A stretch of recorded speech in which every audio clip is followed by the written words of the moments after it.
अस्सलाम वालेकुम दोस्तों, उम्मीद करते हैं कि आप खैर ऑफिस से होंगे। ये आप देख सकते हैं, ये है magnesium sulphate made in China का बेहतरीन इंपोर्टेड माल है।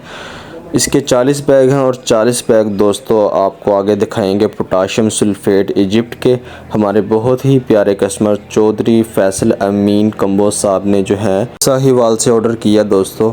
ये तकरीबन मैग्नीशियम सल्फेट के भी 40 बैग हैं और पोटाशियम सल्फेट इजिप्ट के भी दोस्तों ये 40 बैग हैं। टोटल 80 बैग जो हैं उनकी तरफ रवाना किए जा रहे हैं साहिवाल के लिए। तो बेहतरीन इम्पोर्टेड माल है। आप इसको जो है अपनी फसल पे 12.5 kg तक पोटाश को जो है फ्लड करके बेहतरीन पैदावार में इजाफ़ा कर सकते हैं। 50% पोटाश और 18% सल्फ़र की बेहतरीन फार्मूलेशन है।